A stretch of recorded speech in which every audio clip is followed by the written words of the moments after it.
Imagine standing at your own father's funeral, not to mourn his loss, but to eagerly calculate the value of his estate. That is the chilling reality of a greedy family blinded by entitlement. Scott Hunter, a billionaire's son used to getting his way, thought the reading of the last will was just a formality. He expected millions. But life has a funny way of delivering instant karma when you least expect it. While Scott and his siblings saw dollar signs, they overlooked the one person who actually cared: Diane Gordon, the loyal maid. What happens next is a shocking twist that no one saw coming, a moment of rich versus poor that shatters the Hunter family's world. This isn't just a story about an inheritance, it is a heart-touching life lesson about true worth, betrayal, and the heavy price of neglecting those who love us. We are about to witness a family feud spiral into a legal war, exposing a hidden truth that leads to ultimate regret. But be warned, the path to redemption is never a straight line. As Scott launches a crusade to destroy Diane, he unknowingly sets the stage for an unbelievable revelation that will challenge everything he believes in. It's an emotional roller coaster where justice served looks nothing like you'd imagine. Before we unravel this drama, if you believe that integrity is worth more than gold, join our community. Subscribe, like this video to support stories that matter, and share this with someone who needs a reminder about what truly counts. Now, let's step into the mansion and see why the last will left everyone speechless. The heavy oak doors of the attorney's office slammed shut, sealing the fate of the Hunter siblings inside a room thick with tension and the smell of old paper. Scott Hunter, looking every bit the billionaire's son, adjusted his silk tie and leaned back, fully expecting the proceedings to be a mere formality to validate his bank account. He sat there with a smug grin, already spending the millions in his head, completely ignoring the quiet woman sitting in the corner. Diane Gordon, the loyal maid, looked like she wanted to disappear into the upholstery, her hands trembling as she clutched a worn-out handkerchief. She wasn't there for the money, she was there because the old man had asked her to be, and she'd never denied him anything. When the lawyer finally cleared his throat and began to read the last will, the atmosphere in the room shifted from bored entitlement to electric shock in a heartbeat. The words hung in the air like a guillotine blade waiting to drop. To my children, I leave my memories. To Diane Gordon, I leave the estate. Scott's face went from arrogant to pale white, his jaw practically hitting the mahogany table as the reality of the situation crashed down on him. It wasn't just a house, it was a multi-million-dollar empire that was slipping through his fingers, landing squarely in the lap of the help. The silence that followed was so loud you could hear a pin drop, broken only by Diane's soft gasp. Scott sprang from his chair, his voice cracking with a mix of fury and disbelief, shouting that there must be some mistake in the paperwork. This is absolute insanity. He roared, pointing an accusing finger at Diane, who shrank back as if physically struck by his venomous words. The greedy family narrative was playing out in real time, with Scott leading the charge, unable to comprehend that his father would choose a servant over his own flesh and blood. He looked at his siblings, their eyes wide with panic, realizing that their safety nets had just been slashed by a dead man's pen. It was a classic case of rich versus poor, but the tables had turned in the most violent way possible. Diane, for her part, looked more terrified than triumphant, whispering that she didn't want any of it, but nobody was listening to her quiet pleas. The lawyer, a stoic man who had seen it all, simply adjusted his glasses and stated that the document was ironclad and legally binding. This wasn't just a transfer of assets, it was a message from the grave, a final life lesson that the children were failing to grasp. Scott's mind raced with legal strategies and loopholes, his entitlement blinding him to the obvious emotional subtext of his father's decision. He couldn't see the woman before him, he only saw a thief stealing his birthright. The room descended into absolute chaos, with accusations flying like shrapnel and the veneer of a polished, upper-class family cracking to reveal the rot underneath. Scott's face turned a shade of crimson as he slammed his fist on the table, demanding a recount, a new lawyer, anything to undo this shocking twist. It was a visceral display of a family feud igniting, fueled by years of resentment and the sudden terror of financial irrelevance. Diane remained seated, tears streaming down her face, not for the fortune she had gained, but for the hatred she was receiving. She had lost a friend in Mr. Hunter, and now she was gaining enemies in his children. In that moment, the air was thick with the promise of a long, ugly battle, the kind that tears families apart and leaves nothing but scorched earth behind. Scott looked at Diane with pure malice, vowing that she wouldn't see a dime of that money if he had to spend every last cent he had to stop her. It was the beginning of a war, one where true worth would be tested against the power of greed. The lawyer closed the folder with a definitive snap, signaling the end of the meeting but the start of the nightmare. Scott stormed out, his siblings trailing behind him like lost puppies, leaving Diane alone in the massive room. As the door clicked shut, Diane looked at the lawyer, her voice barely a whisper, asking why Mr. Hunter would do such a thing to his own kids. The lawyer just smiled sadly and said, perhaps he gave them exactly what they needed, not what they wanted. But Scott was already on the phone in the hallway, mobilizing his legal team, unaware that he was stepping into a trap of his own making. The stage was set for a drama that would force everyone to question what they truly valued. And speaking of values, what word would you use to describe Scott's reaction right now? Drop it in the comments. To understand the fury burning in Scott's chest, you have to rewind the clock to when the silence in the mansion was deafening. Flashback to 6 months prior, the patriarch of the Hunter family lay in a hospice bed set up in the library, his breathing shallow and labored. The room smelled of antiseptic and fading lavender, a stark contrast to the vibrant life he once led.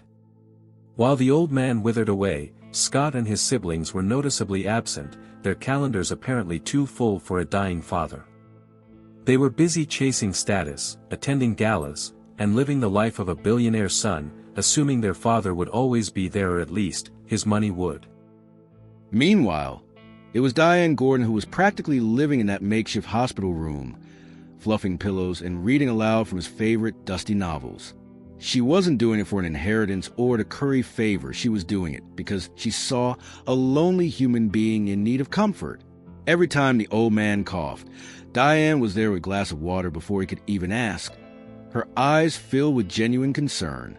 It was a heart-touching display of humanity that went completely unnoticed by the children who should have been there. The only time Scott called, it was to ask the nurse if the old man had signed the checks for the country club membership. The contrast was sickeningly sharp. The loyal maid holding the dying man's hand, while his own flesh and blood couldn't be bothered to return a text message. Diane listened to his regrets, his stories of a youth wasted on work, and his sorrow over the distance between him and his kids. She became the keeper of his secrets, the repository of a hidden truth that was slowly eating him alive. He would often ask, "Is Scott coming today?"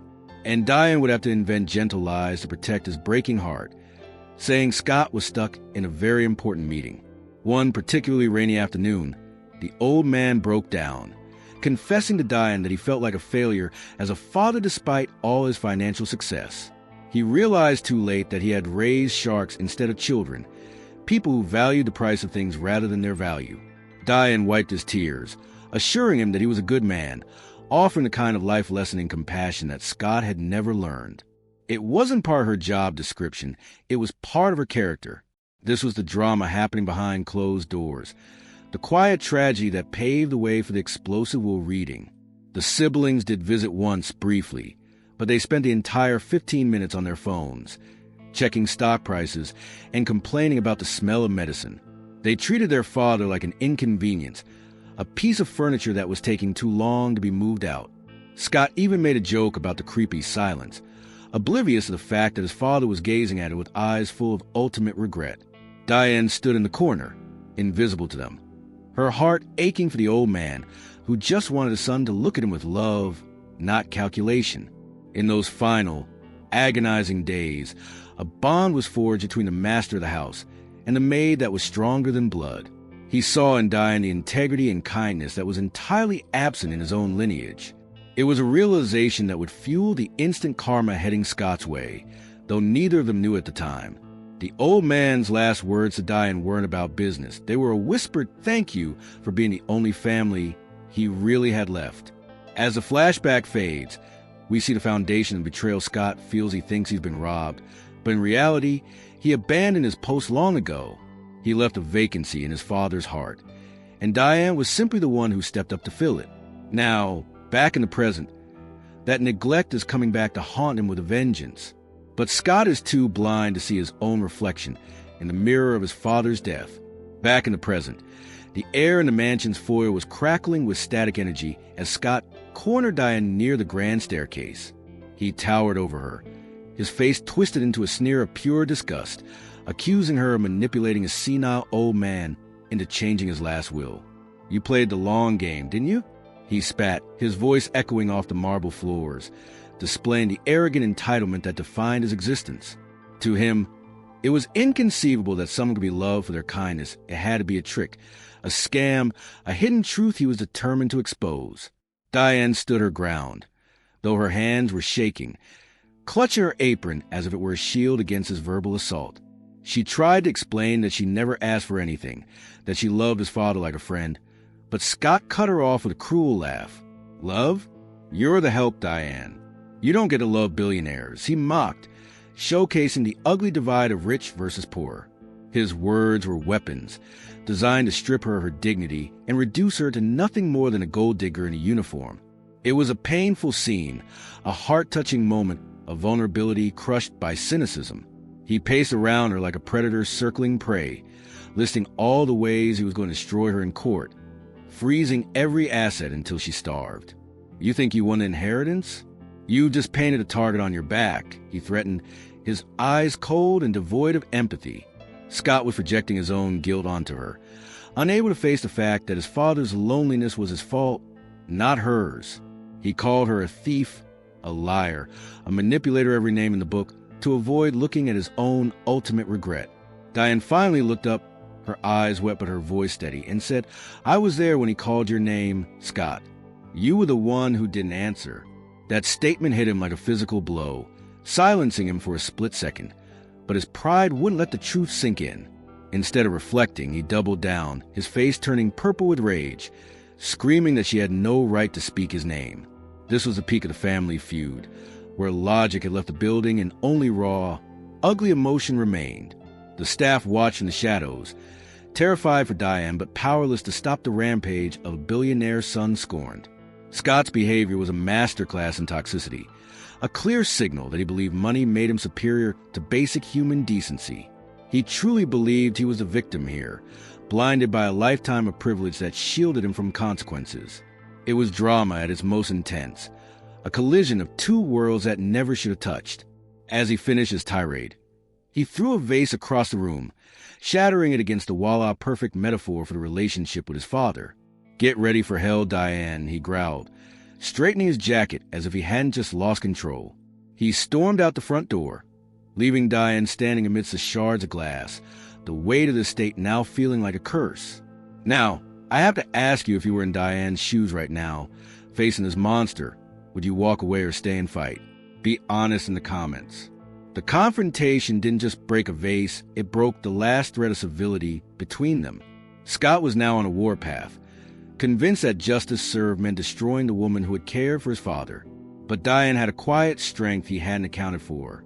As she bent down to pick up the broken pieces, it was clear that while Scott had the power, she had the resilience. And the war was just beginning. True to his word, Scott unleashed a legal blitzkrieg that would have made a weaker person crumble instantly. Within days, the siblings had launched a massive lawsuit to contest the will, effectively freezing all the assets and bank accounts tied to the estate. The mansion, once a symbol of power, was now a gilded cage where the bills were piling up and the heating was about to be cut off. Diane, the theoretical owner of a multi-million-dollar fortune, found herself penniless, unable to access a single dime to maintain the crumbling home she promised to protect. It was a cruel irony of billionaire on paper, but living like a pauper in reality. The greedy family didn't stop at freezing the accounts. They sent process servers to the gate at all hours, harassing Diane with subpoenas and legal threats. Scott was bleeding her dry, banking on the fact that she couldn't afford a high-powered defense team to fight back. He was weaponizing the legal system, turning the courts into a tool of oppression in this rich versus poor saga. Diane was forced to use her meager savings just to keep the lights on, buying cheap groceries while living in a palace. The stress was etched on her face, a constant reminder of the betrayal she was suffering for her loyalty.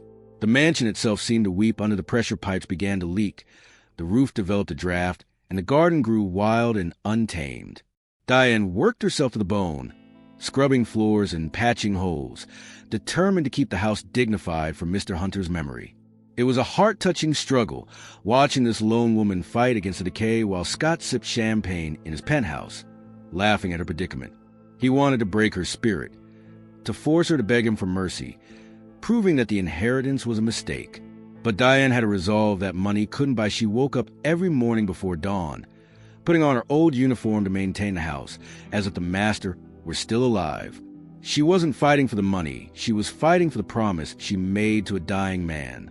This life lesson in perseverance was completely lost on the siblings, who viewed her stubbornness as stupidity. They couldn't understand why she didn't just quit and walk away from the headache. To them, everything had a price, and they were confused why Diane hadn't named hers yet. The legal battle dragged on for weeks, a slow torture designed to suffocate Diane's hope. Scott's lawyers painted her as a predator in the press, leaking stories that she had drugged the old man, spinning a web of lies to turn public opinion against her. It was a shocking twist of the narrative, where the victim became the villain in the eyes of the world.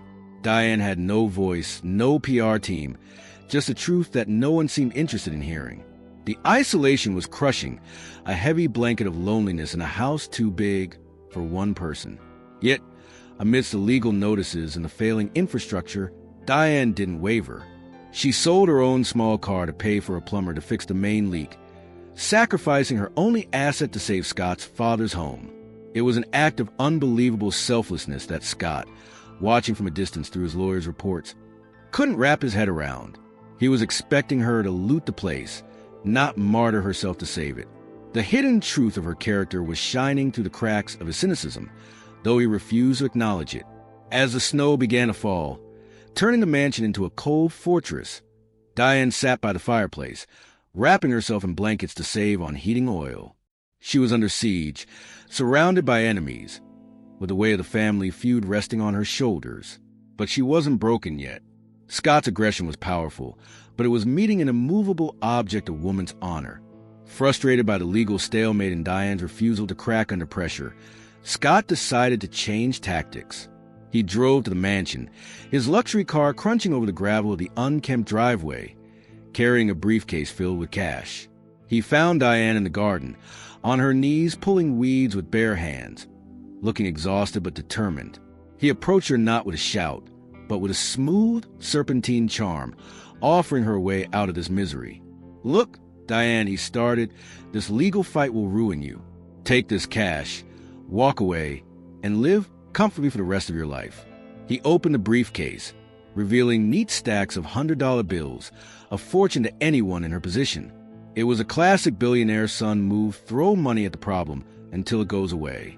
He expected her eyes to light up, for her to grab the cash and run, proving his theory that everyone has a price. But Diane didn't even look at the money. She kept her eyes on the soil, her hands working the earth. "It's not about the money, Scott," she said softly, her voice carrying a steeliness he hadn't heard before. "I have to honor the promise I made to your father." Scott laughed, a harsh, barking sound, unable to comprehend her refusal. "A promise? To a dead man?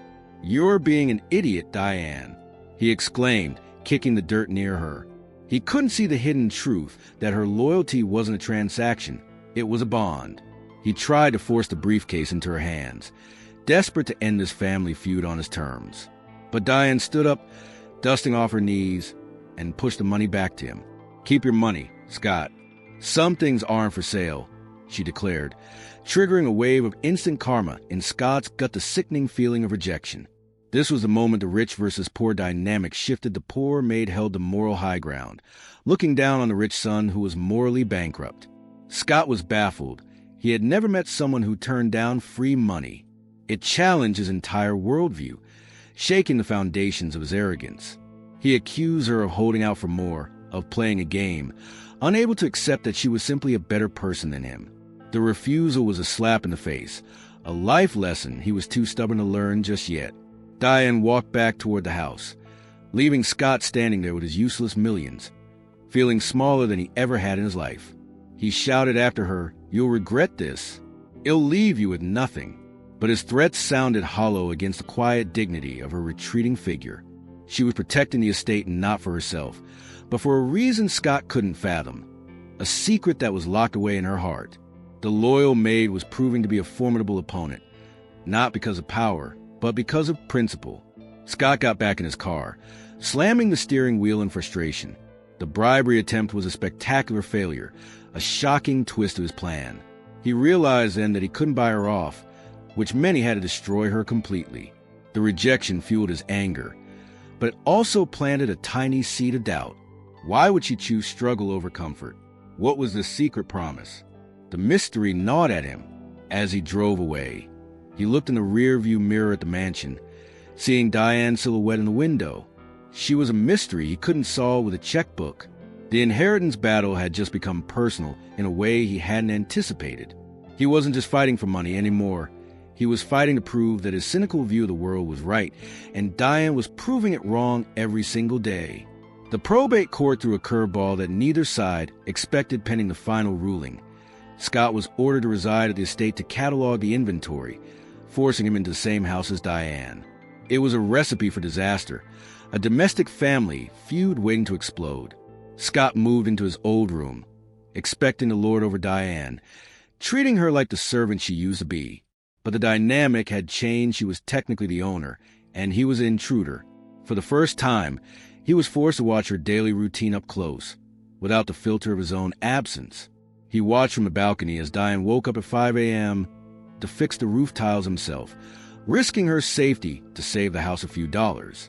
He saw her scrubbing the floors until her hands were raw, not because anyone ordered her to, but because she cared. Scott was confused by her lack of greed. Where were the lavish parties? The shopping sprees? The greedy family narrative he had constructed in his head was falling apart before his eyes. Diane lived like a monk in a palace, treating every object with reverence, whispering to the portraits of his father as she dusted them.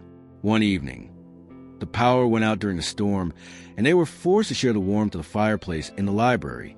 For the first time in years, they sat in silence without yelling.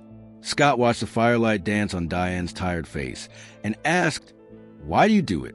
Why not just sell it and leave?"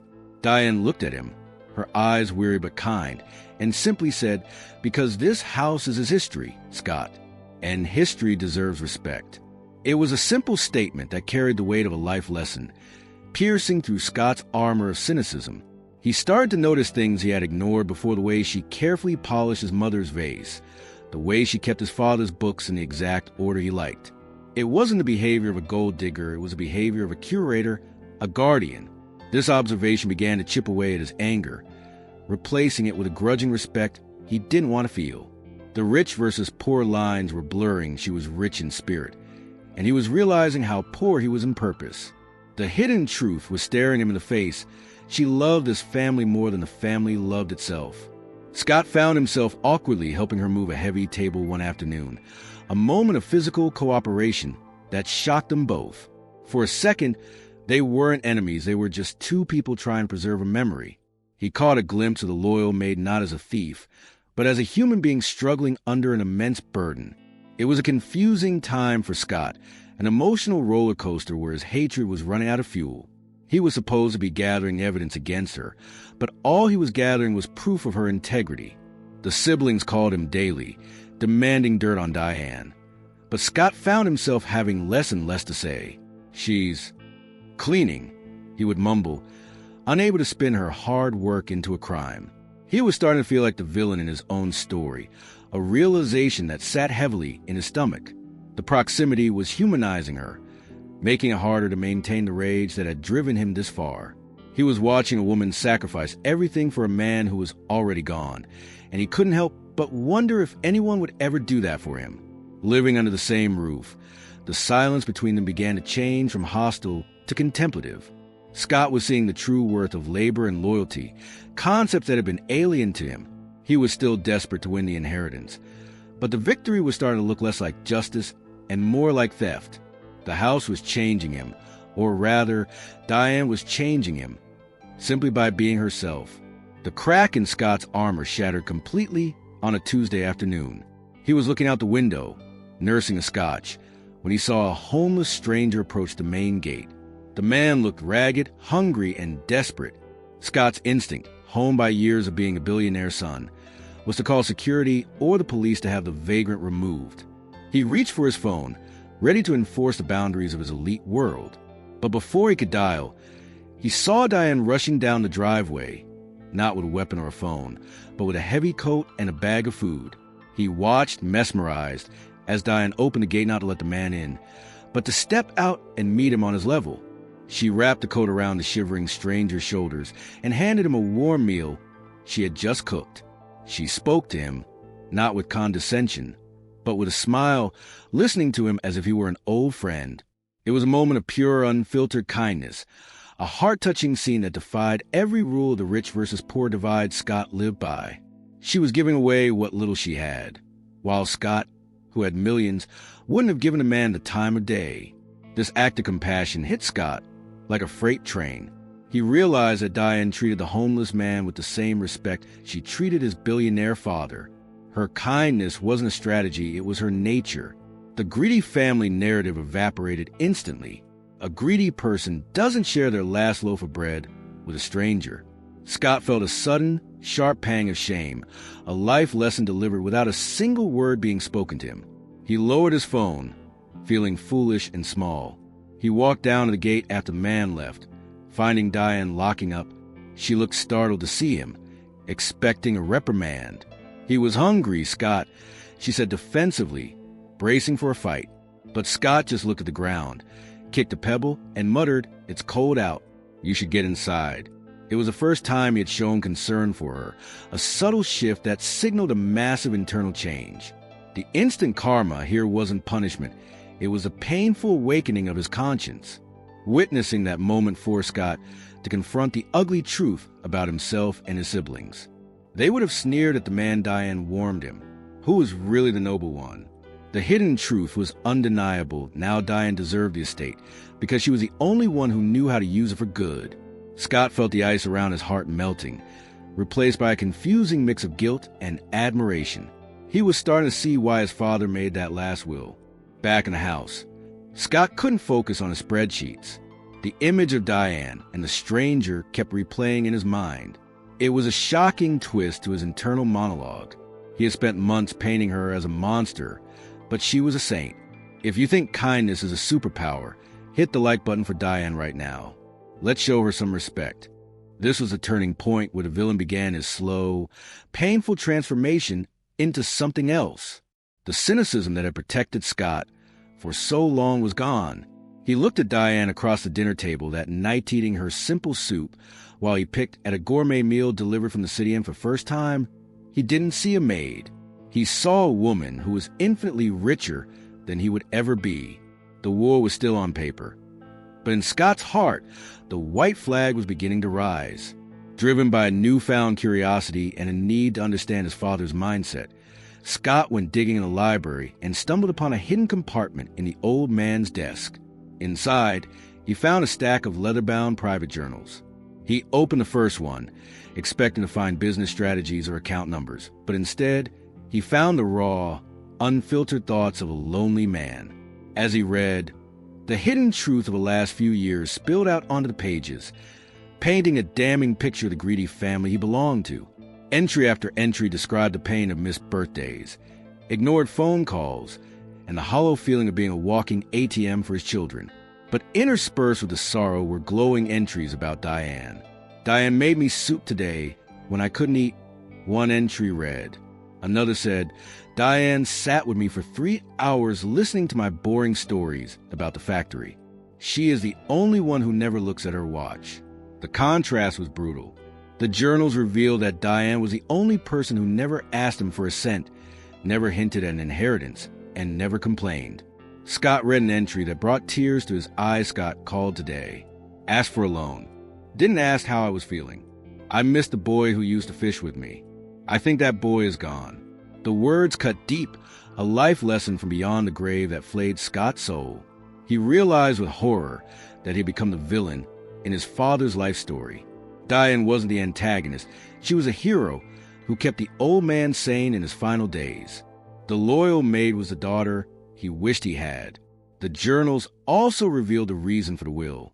It wasn't a punishment. It was a desperate attempt to protect his estate from the vultures his children had become. He trusted Diane to do the right thing, describing her as the keeper of the flame. Scott sat on the floor of the library, surrounded by the books, feeling the weight of ultimate regret crushing him. He had been so sure of his righteousness, so arrogant in his billionaire son identity, and now he saw he was just a spoiled brat who broke his father's heart. He looked up as Diane walked past the open door, carrying a basket of laundry. She paused, seeing him on the floor with the journals, a look of panic crossing her face. She thought he was looking for leverage, but Scott just closed the book gently and looked at her with red-rimmed eyes. "He loved you very much, didn't he?" Scott asked, his voice trembling. Diane nodded slowly. "And he loved you too, Scott. He just didn't know how to reach you anymore." This revelation was a final nail in the coffin of Scott's entitlement. The betrayal wasn't Diane stealing the money, it was Scott betraying his father's love for years. The true worth of the journals was worth more than the entire bank account. They held a mirror up to Scott's face, and he finally stopped looking away. He realized he was fighting the wrong person. Scott spent the rest of the night reading. Every page a lash of instant karma. He saw the timeline of his own neglect mapped out in ink. He had blamed Diane for being there, when he wasn't, hating her for doing the job he should have done. The drama was resolving into clarity. He knew now that the legal battle was a sham, a farce built on his own ego. But just as he was ready to change, the universe, or rather, his siblings, had other plans. Just as Scott was beginning to see the light, disaster struck. His siblings, impatient with the legal delays and Scott's growing silence, decided to take matters into their own hands. They arrived at the mansion unannounced, bringing chaos with them. While Scott was distracted in the study, they executed a plan so Violet reeked of a greedy family desperate for a win. They planted stolen family heirlooms, diamond necklaces, and antique watches deep inside Diane's personal bag. It was a setup, a classic frame job designed to destroy her credibility and void the last will. They called the police immediately, feigning outrage and hysteria, screaming that the maid was looting the estate. The sirens wailed up the driveway, shattering the peace Scott had just begun to make with the house. When the officers arrived, the siblings pointed accusing fingers at Diane, demanding a search. Diane, confused and terrified, stood in the hallway, proclaiming her innocence, but the shocking twist unfolded when the officer pulled the jewelry from her bag. The look of horror on Diane's face was genuine, but to the police, it looked like guilt caught in the headlights. Scott ran out of the study, hearing the commotion, and arrived just in time to see the evidence being displayed. For a split second, his old instincts kicked in. The doubt returned. Had he been played? Was the kindness just a cover for a long con? His siblings were shouting, "We told you, Scott. She's a thief. She fooled Dad and she fooled you." The betrayal felt fresh again. He looked at Diane, who was shaking her head, eyes pleading with him to believe her. "I didn't take them, Scott. I swear." She cried out, but the evidence was damning. The rich versus poor narrative was easy for the police to swallow. The greedy made stealing from her wealthy employers. Scott stood frozen, torn between the journals he had just read and the diamonds in the policeman's hand. In that moment of weakness, he stayed silent. He didn't defend her. He let the doubt creep back in, feeling foolish for almost trusting her. It was a false defeat of his moral progress, a regression caused by fear and manipulation. The siblings smirked behind the officers' backs, a sickening display of Family Feud tactics. They had won. They had discredited the heir. Diane was handcuffed, her wrists bound in cold metal, tears streaming down her face as she looked at Scott. The betrayal in her eyes wasn't because of the police, it was because Scott, who had seen her heart, said nothing. It was an unbelievable low point, the moment where all hope seemed lost. As they marched out the door, the house felt instantly colder. The victory the siblings wanted was within reach, but the air was thick with malice. Scott felt a pit in his stomach, a nausea that told him something was wrong. But the visual proof had blinded him. Be honest, in the heat of the moment, with the evidence right there, would you have believed the lie? It's a hard choice. The police car lights flashed against the mansion walls, casting long, distorted shadows. Diane was taken away like a common criminal, leaving the inheritance seemingly open for the taking. Scott watched the car disappear, his heart racing, feeling like he'd just made the biggest mistake of his life. Even though he couldn't prove why yet, the image of Diane being shoved into back of a police car haunted Scott. She was humiliated, stripped of her dignity in front of the neighbors and the staff, taken away in handcuffs for a crime she didn't commit. Scott initially tried to rationalize it, telling himself that the police did their job, that the greedy family was right all along. He tried to rejoin the winning team, drinking a celebratory toast with his siblings who were high-fiving in the living room. But the champagne tasted like ash in his mouth. He felt foolish, not for trusting Diane, but for doubting her. As the hours ticked by, the celebration of his siblings turned grotesque. They were already talking about selling the furniture, demolishing the garden Diane loved, and liquidating the assets. Their lack of remorse, their sheer joy at destroying a woman's life, triggered a wave of instant karma in Scott's conscience. He looked at them and saw monsters. He realized that Diane, even in handcuffs, had more dignity than his siblings had in their designer suits. The life lesson was hammering at his brain. He was on the wrong side. He retreated to his room, unable to stomach their laughter. The silence of the house without Diane was oppressive. The order and warmth she maintained were gone, replaced by the chaos of his siblings' invasion. Scott felt a deep, gnawing ultimate regret. He remembered the journals, the homeless man, the way she fixed the roof. A thief doesn't fix a roof. A con artist doesn't stay to care for a dying man when there's no money on the table. The math didn't add up. He started to replay the scene of the arrest in his head. The way his sister knew exactly which pocket of the bag to tell the police to check. The way his brother was filming it all with a smirk. It was too convenient, too staged. The shocking twist was unraveling in his mind. He realized he had been a pawn in their game to frame the loyal maid. The guilt was suffocating. He had let an innocent woman go to jail because he was too cowardly to stand up to his family. Sleep was impossible. Scott paced the floor, the drama of the day replaying in a loop. He thought of Diane in a cold cell, alone, believing that the whole world hated her. He had joined the mob that persecuted her. This was the rock bottom of his moral journey. He had failed the test his father had set. The rich versus poor bias had blinded him to the truth: poverty doesn't make a thief, and wealth doesn't make you honest. He looked at the empty spot where Diane used to sit and read. He felt a profound sense of loss. He realized that he didn't just want her to be innocent, he needed her to be innocent, because if she was guilty, then there was no goodness left in the world. And Scott knew deep down that Diane was good. Would you have the courage to admit you were wrong, even if it meant fighting your own family? By dawn, Scott was a wreck. He knew he couldn't live with himself if he let this stand. The hidden truth was gnawing its way out. He had to find proof. He had to redeem himself. The celebration downstairs had died down, leaving a hangover of malice hanging in the air. Scott washed his face, looked in the mirror, and decided that the billionaire's son was dead. It was time for the man to step up. With Diane in jail, the house fell into disarray almost immediately. Dishes piled up, the vibe was dark, and the soul of the estate seemed to have been arrested along with her. Scott, driven by his gnawing guilt and suspicion he couldn't shake, decided to investigate. He remembered that his father, paranoid in his old age, had installed hidden security cameras in the common areas cameras his siblings didn't know about. It was a long shot, a desperate hope for a shocking twist. But Scott went to the server room in the basement. He scrolled through the footage, his heart pounding in his chest. He found the timestamp for the afternoon of the arrest. The grainy black and white video showed the hallway where Diane's bag was kept. He watched, breath held, as his sister crept into the frame, looking over her shoulder. She pulled the jewelry from her pocket and shoved it deep into Diane's bag. Then, his brother walked in and they high-fived. It was undeniable proof. They had set her up. The greedy family was caught in 4K resolution. Scott stared at the screen, a mix of fury and relief washing over him. The relief that Diane was innocent was overwhelming, but the fury at his siblings and at himself for believing them was volcanic. This was a hidden truth exposed. They were criminals. They were willing to send an innocent woman to prison for years just to get their hands on the inheritance.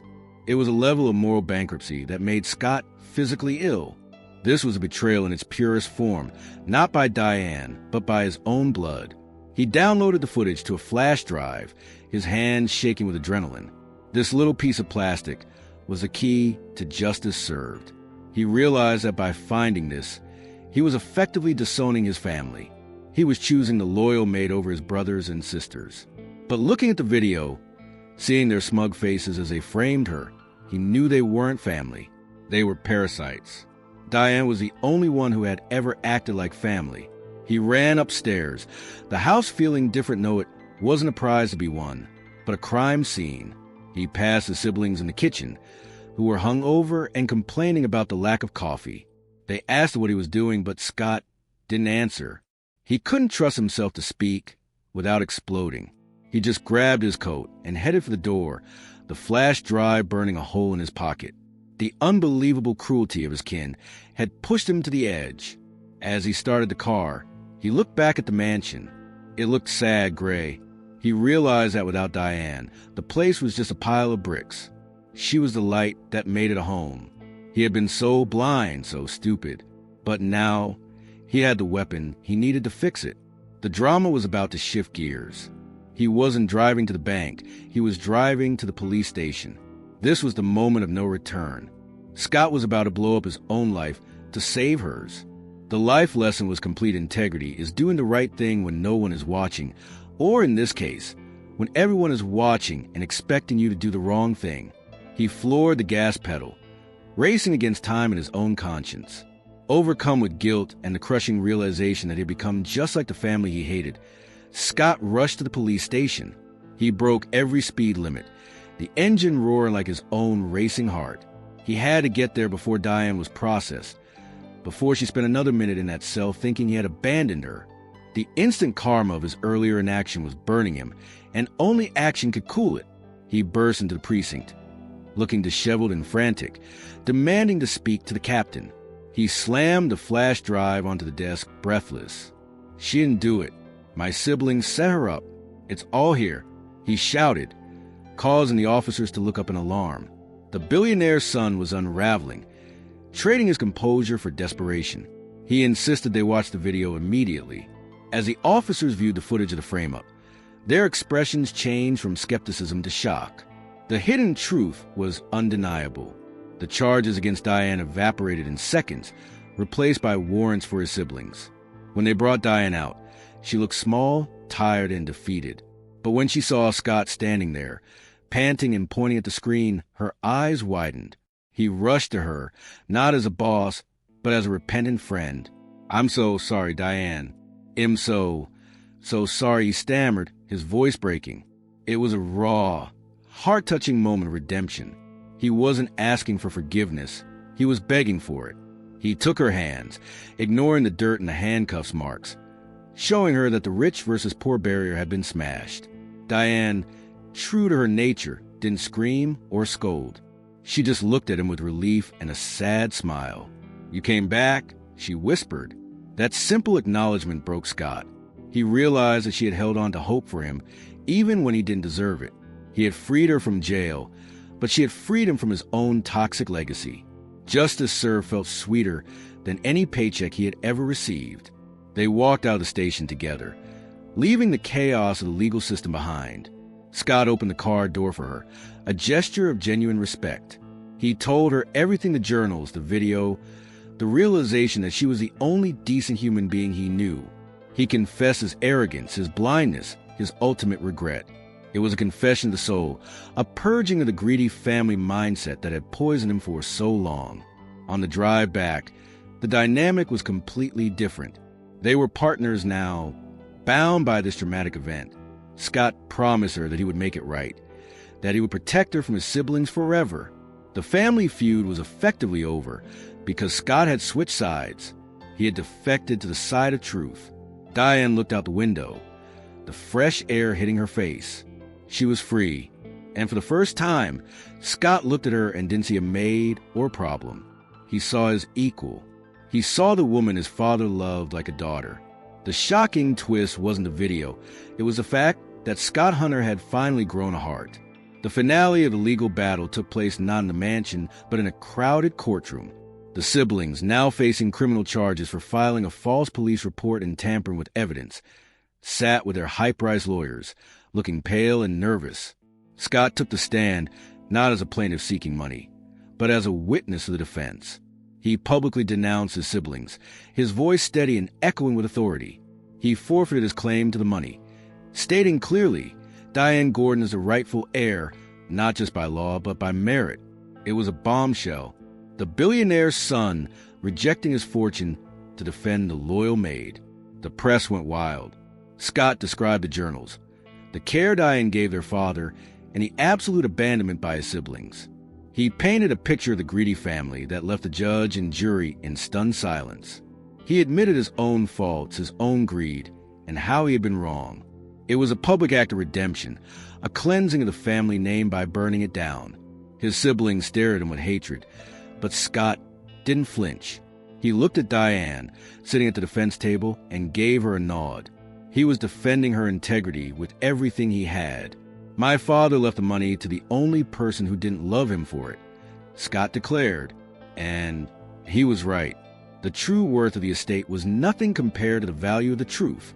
The rich versus poor narrative was flip the rich kids with the moral paupers.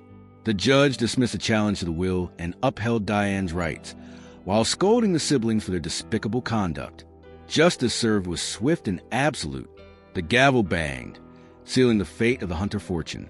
Diane was officially the owner of everything. Scott walked down from the stand, feeling lighter than he had in years. He had lost millions, but he had regained his soul. Outside the court, the cameras flashed, but Scott ignored them. He walked over to Diane. "It's yours. All of it. You deserve it," he said. He expected nothing in return. He was ready to walk away, to start over on his own, free from the shadow of his father's money. It was the end of the drama, or so he thought. He had paid for his ultimate regret with the currency of truth. The siblings were led away to deal with their own legal nightmares, their greed having cost them everything. Instant karma had come full circle. They had tried to frame Diane and ended up framing themselves. Scott watched them go with a sense of pity. They still didn't understand. They probably never would. But as Scott turned to leave, Diane grabbed his arm. "Wait," she said. "We need to talk. There's something you don't know. The unbelievable journey wasn't quite over. There was one last card to turn over." Back at the quiet mansion, free from lawyers and police, Diane sat Scott down in the library. She pulled a sealed envelope from her apron, the secret promise she had mentioned before. She handed it to Scott. "Your father knew this would happen," she said gently. "He knew the family would tear itself apart over the money." Scott opened the letter, his hands trembling. It was a secondary addendum to the last will, written in his father's shaky hand.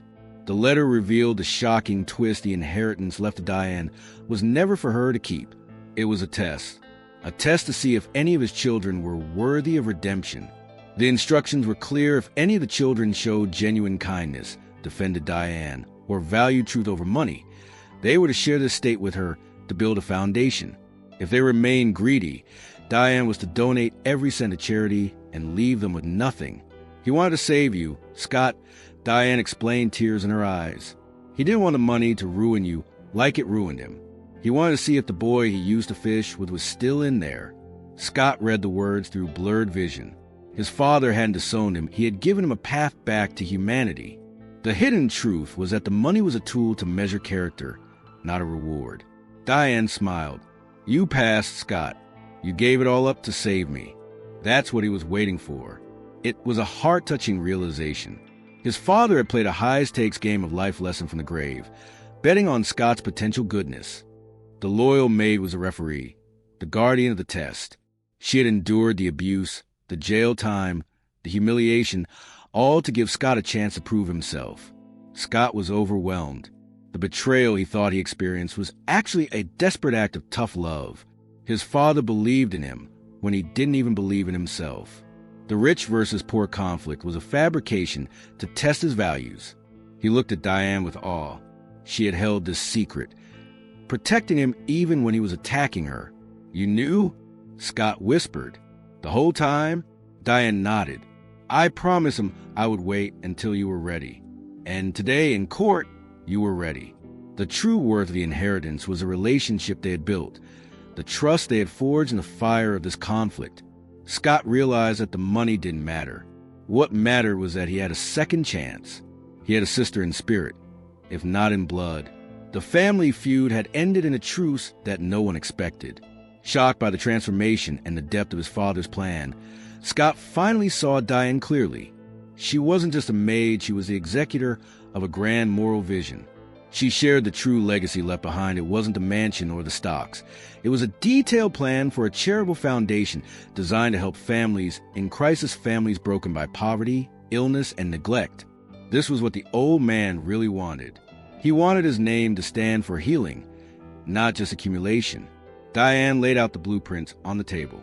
He wanted us to run this together, she said. He knew I had the heart for it, but he knew you had the mind for it. Scott, you know how to build things. He wanted you to build something good. Scott looked at the plans. It was brilliant. It was a way to use the billionaire's son skills for a loyal maid purpose. It was the perfect synthesis of their strengths. Scott felt a surge of purpose he had never felt in the boardroom. This was meaningful. This was redemption in action.